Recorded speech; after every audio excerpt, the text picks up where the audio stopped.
Hi guys, welcome back to the channel. FPL Consult here, and in today's video we're going to take a look at an early Game Week 4 wildcard. I know it is still midway through the Game Week 3 games, and also there is the international break to come, but I thought why not put out an early wildcard and then I'll edit it along the way and upload an updated one as we go along the international break. So hopefully you guys do enjoy this video. If you do, please do drop a like and also subscribe as well if you are new around here. So just a couple of things to consider, or at least what I think about if I was on a Game Week 4 wildcard. The first thing that I would do is if I was set on the wildcard, I would activate it right now.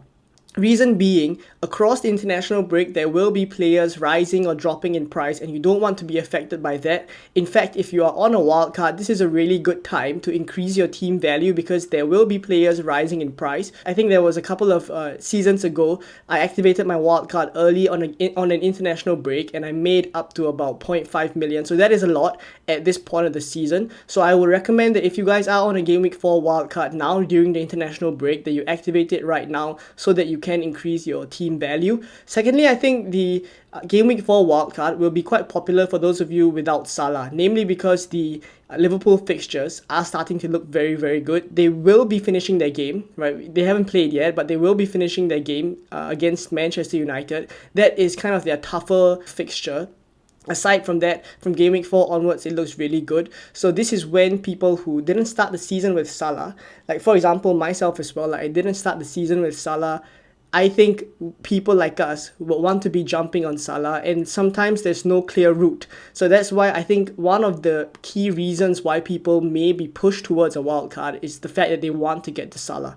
Secondly, I think when you are on a wildcard, you can have the opportunity to hop on teams like Aston Villa and Brighton. These are teams that we predict will do well in the next few game weeks. Aston Villa will be in the Champions League, and we know now that the Champions League structure has kind of changed. So they will be playing 8 games in total during the group stages at the minimum, and that also means that every game they will want to field the strongest 11 there. How that affects their Premier League performances or even the minutes for players in the Premier League remains to be seen, but we do have to kind of keep that at the back of our minds. For Brighton, the thing with them is that they are kind of the teams with the better fixtures, but there are a couple of tough ones there as well. So we need to be able to have some form of rotation with Brighton assets, which I will cover in the next section. And the fourth point here that I have is we would be able to lose our City players now in Game Week 4. Why? Simply because even though the Game Week 4 fixture is good, in Game Week 5 they have Arsenal. So we take the chance now to lose the City players, hop on other players that could very well cover them as well. Say for example, we lose Haaland, we can cover him with Salah for captaincy, etc. There's also other players like Cole Palmer who are very good value right now with what he offers, and can also cover Haaland for captaincy. So we can lose these City players, but with a plan to get them back, of course, after Game Week 6, right? So basically from Game Week 7 onwards. And then a couple of other kind of benefits as well is that we can fix our fringe players that, maybe you started the season with Barco, for example, or Solanke that you still have on your bench. You've just been holding on to these players because you don't have enough transfers to deal with them. This is a good opportunity to use it and kind of deal with all these fringe areas of your squad. But one thing I would say is that the opportunity cost of a Game Week 4 wildcard is that you will not be able to use it in the next kind of good window, which is Game Week 6, where Arsenal's fixtures swing. So that's why I have the last point here to say that we need to be mindful of the fixture swing for Arsenal come Game Week 6. That's when a lot of people would be jumping on the wildcard, because there are a couple of other teams that have good fixtures from Game Week 6 onwards as well. So I do think like that's the next window. If you are now wildcarding in Game Week 4, you need to bear that in mind and kind of structure your team such that you wouldn't be so far away from a Game Week 6 wildcard had you saved it and used a wildcard in 6 instead. So we are able to plan for these kind of scenarios. So this wildcard that I will show you guys in a bit, hopefully we'll be able to do that as well. But for now, let's take a look at the fixtures. So fixtures wise, we see the fixture ticker for the next 6 game weeks. This is courtesy of Fantasy Football Hub. If you guys are interested, there is still a 50% off discount. Link is in the description. Now, the top of the fixture ticker, we see Aston Villa. So this was already the case in Game Week 3, and that's why many people started to jump on Aston Villa assets. But now we see that Brighton is right up there behind Aston Villa at the top of the fixture ticker, simply because this is the time that they have Ipswich at home in Game Week 4, a really good fixture for them. And in game week 5 is Nottingham Forest at home as well. Across the next 6 game weeks, I would say that for Brighton's fixtures, it's a bit of a mixed bag despite them being so high, because there's Chelsea away in game week 6, Tottenham at home in game week 7, and Newcastle away in game week 8. So for these fixtures, I would say that it would be best to start with a couple of Brighton players but cater for some rotation in mind. And I want to call out the fact that the Brighton fixtures really rotate quite well with the Arsenal fixtures, because we look at their rotation, it'd be Ipswich at home, Nottingham Forest at home. And then you move over to the Arsenal assets, it'd be Leicester at home, Southampton at home, Bournemouth at home. And then you go back to the good fixture for Brighton, which is Wolves at home as well. So the rotation works really well. And it just ties in so nicely with the fact that you would want Arsenal assets anyway come game week 6. So just wanted to call out this fact, and I will point out the rotation later on as well when we tinker with the draft. Next up, there's also Crystal Palace. Now for this Crystal Palace team that we've seen in the first few game weeks already, we are quite skeptical of the defense, so I still wouldn't go there. And attackers wise, I really would only be considering Eze, and I still think that Eze at 7 million, whether or not he returns in game week 3, I still do think like he is really good value for what he offers, and the output that he's putting out in terms of shots that he's taking and chances that he's getting and creating as well, he will get the return soon, even if he does not get it in game week 3. It has been coming for a while already based on the stats, and now in game week 4 he has a plump fixture, Leicester at home. So this is where I really think we would want to have Eze, and I'm perfectly fine to just keep hold of him if I was on a game week 4 wildcard, because the fixtures after that are still alright. Manchester United at home is not particularly a difficult fixture. Then there's Everton in game week 6. Game week 7 is slightly tougher with Liverpool, but after that it's Nottingham Forest and then Spurs in game week 9. So I don't mind the Crystal Palace fixtures still, and I still think that Eze is a good asset to own, so I would go for him. There's very well a possibility that later down the line, if he still does not perform and you lose kind of confidence in him, you can always switch to Mbeumo later on come game week 6, where a lot of people will be also jumping on Brentford's fixture. So just a couple of other options at the 7 million bracket, but Eze would likely be someone I'm considering on a game week 4 wildcard.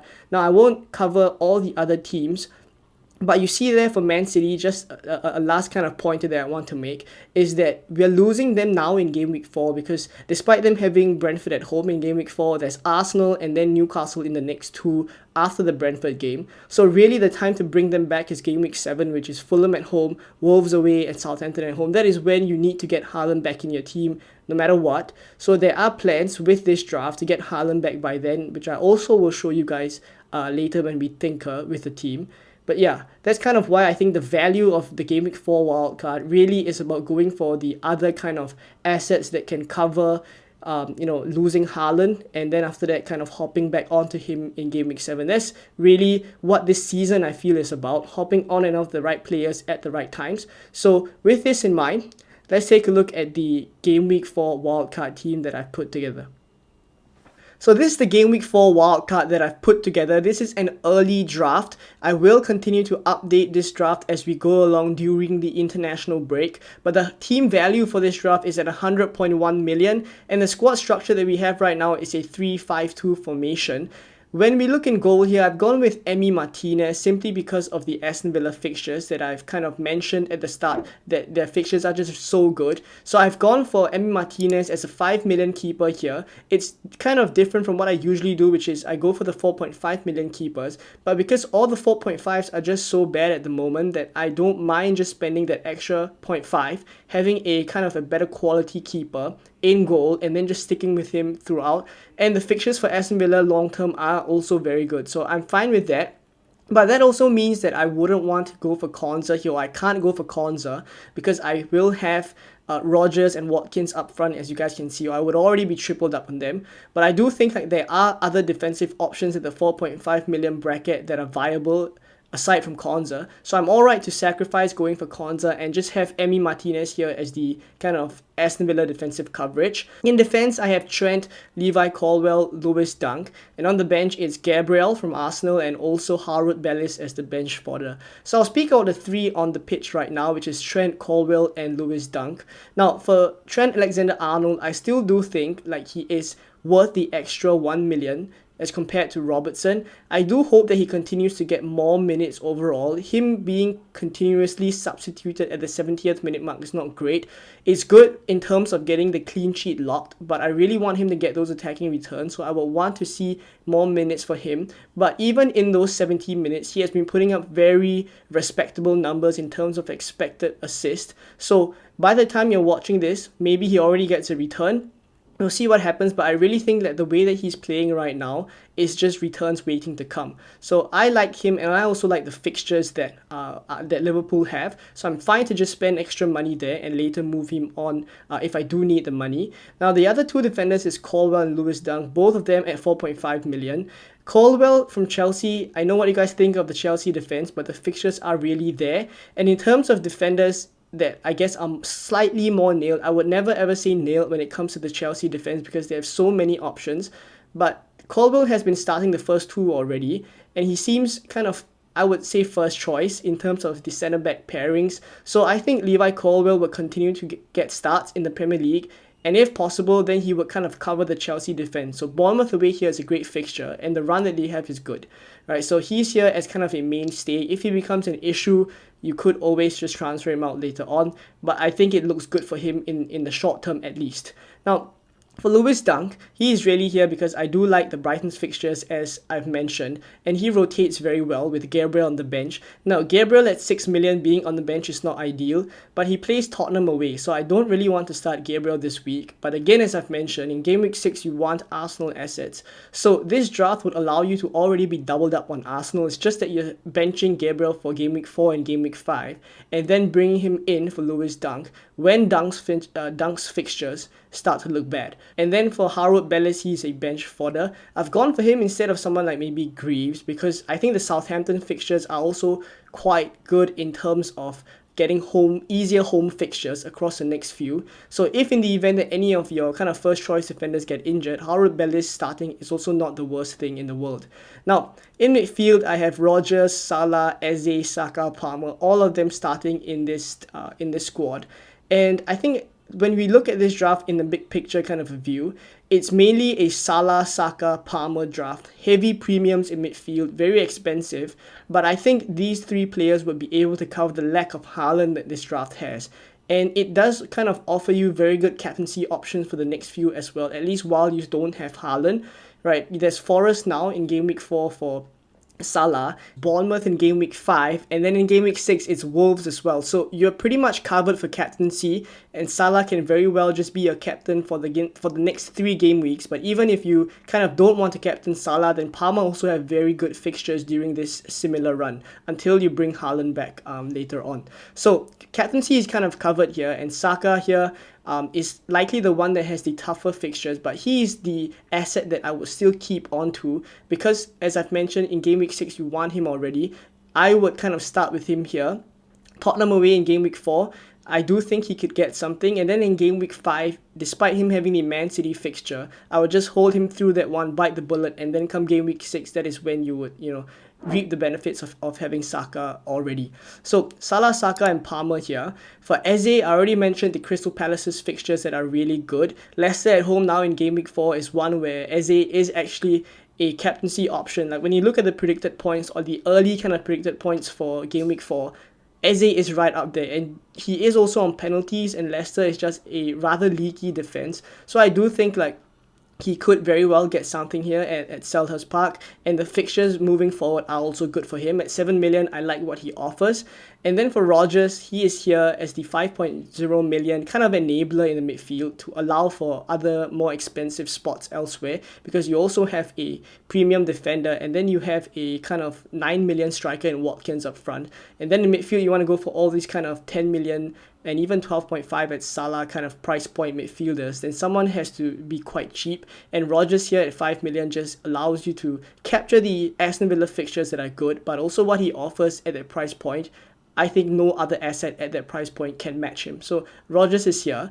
I do hope that he continues to get consistent minutes in the Premier League, even when Champions League starts, but that's something that we would need to keep an eye out for.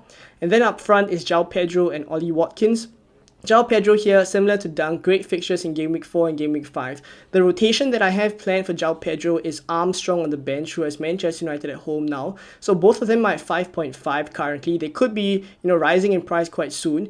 But either ways, I think the rotation works quite well. If you look at the kind of fixture ticker, aside from Brighton rotating well with Arsenal, Southampton is also a team that is not too bad, but we don't really want to start their defenders. That's why in terms of defense, I've gone for the Arsenal defense and Dunk as the rotating pair. And up front, then I've chosen to go for Armstrong here because he's also quite cheap at 5.5 and could very well rotate with João Pedro when João Pedro has tough fixtures. But looking at the way Brighton attack, maybe you want to start them even in the slightly tougher fixtures as well. So João Pedro is here on penalties. He looks quite good for minutes as well. And against Ipswich, I fully back him to get something.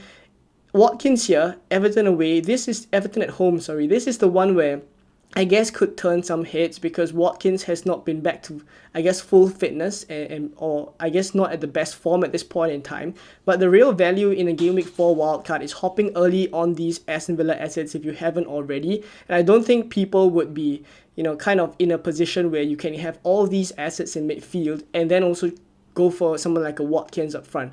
Like if you're not on a wild card, I doubt that you can get very, very close to all these players. So I do think like if you are on a wild card, you need to tap on the kind of fixture swings that we have. And Watkins is just one of those players that come Game Week 4, he would already have had 3 games because Game Week 1, 2 and 3 he would have some minutes there, and then the international break as well would give him kind of time to get back to fitness as well, get on the pitch, hopefully get some minutes as well, and thereafter I do think like Watkins is going to be quite a bit of a bandwagon if he does pop off from Game Week 4 onwards. So jumping early here on early Ollie Watkins, I guess not really early because I do imagine some people have already started to bring him in Game Week 3, but Game Week 4 really is when I see him popping off because he needs a bit more time, I feel, to get to full form and full fitness. So that's the thinking behind the front two. And the bench, I pretty much covered most of them already. So let's take a look now at the tinkering tool to kind of play around with these players and the fixtures that they have to show you guys how I would rotate these players as well as the transfers that I have planned for this early Game Week 4 wildcard. So this is the team on a Fantasy Football Hub transfer planner exactly as shown in the graphic just now. So Martinez in goal, is Trent, Dunk and Caldwell in defense, Salah, Eze, Palmer, Saka and Rodgers in midfield, and Watkins and João Pedro up front, likely going to captain Salah against Forest at Anfield. Now moving on to Game Week 5, you're likely going to go with the same kind of a lineup. There's no real need for rotations yet. As you see in Game Week 5, Gabriel on the bench there has Man City, so you don't want to be rotating him into the team. And anyways, your defenders for Game Week 5 are perfectly fine. Trent has Bournemouth, Dunk has Nottingham Forest, and Colwell has West Ham. So I guess the only kind of maybe decision you'll have to make is Armstrong there on the bench having Ipswich at home. So that is quite a good fixture for him. So if you decide that maybe you want to bench any one of your starting 11 players, then you could always start Armstrong instead. I just want to call out the fact that Saka here has Man City away. So if you're feeling spicy, maybe it's something you could do. But I personally would still start Saka ahead of Armstrong here despite the tough fixture. But I do know some FPL managers with greater risk appetite may consider that. Now for Game Week 6, this is when your rotations would really start. So Dunk has Chelsea here. This is when we would start Gabriel instead. And thereafter, you see that João Pedro also has Chelsea. So this is a game week where you could consider dropping João Pedro down to the bench and starting Armstrong against Bournemouth instead. So this is again where I said that the Brighton fixtures rotate quite well with Arsenal as well as Southampton, right? So with these kind of these two kind of rotations being done, we would have Martinez against Ipswich. In defense, it's Trent with Wolves, Gabriel with Leicester, and Brighton at home for Levi Colwell. In midfield, the fixtures are still really good for all of them. Wolves, Everton, Brighton, Leicester and Ipswich for all of those midfielders respectively. So really good. And you see the predicted points across all these players for the next few are also really quite green, which basically indicates that they are predicted to do quite well in those games. And then up front is Ipswich for Watkins and Armstrong with Bournemouth. So really like that, these rotations come in quite handy. And then come Game Week 7, bearing in mind that you have not made any transfers up till this point, which is game week 7, you have 3 transfers to play around with. One in game week 5, one rolled over to game week 6, where you would have 2, and then come 7, you would have 3. So this is when your 3 kind of transfers could be used to bring Erling Haaland back if you so wish to. But when I look at the way that the team shapes up, it's perfectly viable that you don't make any transfers at all and just ignore Erling Haaland. But there are contingencies there with the 3 kind of transfers that you have. What I've kind of penciled in here is potentially dropping Ollie Watkins down up to Erling Haaland, so you would need kind of 6.2 million for it. Very simply, you can drop Salah down to a 6.3 million midfielder. For my own team value, this is what I would be able to get to. But even at maybe the 6 million bracket and downwards as well at the 5.5, there will be options there. So you could very well do just a combination move to remove Salah and Watkins for Haaland and another kind of cheaper midfielder. But I think if you do want to consider going without Haaland and just keeping Watkins here, that is also a perfectly viable option. But come game week 7, you would have more information. You would be able to kind of play around with the kind of transfer combinations that you have available to you and kind of decide whether it's truly worth it or not. But a lot of things change in FPL as we go along, so having it at the back of your mind that is an option for you is kind of, you know, good to kind of be a bit flexible as well, just to keep in mind when the fixture swing comes for Man City, right? So maybe by then Phil Foden hopefully becomes an option and we can go for a cheaper kind of Man City asset rather than going for Erling Haaland, but we'll only know closer to game week 7. So going all the way back to game week 4 now, this is likely what I would go with if I was in a game week 4 wildcard. This is still early days. You see here it's minus 0.1 in the bank, but it's actually because I've moved early on the Nkunku to Rogers move, so I can actually still afford this draft here. But again, if you guys aren't able to afford this draft, the kind of alternative pairing that I would recommend is, instead of going for Martinez and Gabriel here, I would maybe go for Raya here in goal, and then after that covering the Aston Villa defense with Gabriel to Konza. So it's just a change of personnel basically. But the downside here of doing this is that you would not be able to rotate your team as well as we've seen just now, because Raya is now a keeper. You probably have to start him every other game week, so you can't rotate him with someone like Lewis Dunk, which we did just now for Gabriel. But again, the fixtures are there for, you know, players like Konza as well. So if in the event that you have to start Raya every game week and then rotate Konza with Dunk, or even in this game week if you want to start Konza ahead of Colwell, is possible as well. But either ways, I don't think you would be too unhappy having to start Raya, who plays for Arsenal and they're one of the better defenses in the league as well. So this is one of the kind of alternative combinations that I can recommend. And you will have quite a bit of money in the bank, 0.9, so you can always use that to upgrade other areas as well. But if not, let me know what you guys think of this early Game Week 4 wildcard draft. Am I sleeping on some players? Should I be considering other players as well that you have? And let me know if you are on a Game Week 4 wildcard as well. Have you activated your wildcard to get those price risers early into your team and make some team value as well? If not, I hope you enjoyed this video. If you did, please do drop a like. Please do subscribe as well. The support on the channel recently has been quite incredible, so I really appreciate all the feedback and kind of the support that you're giving me. Please do subscribe to help us get to potentially 10,000 subscribers before the midway point of the season. That would be incredible, and that's the aim for now. But if not, I'll see you guys in the transfer plans video coming tomorrow.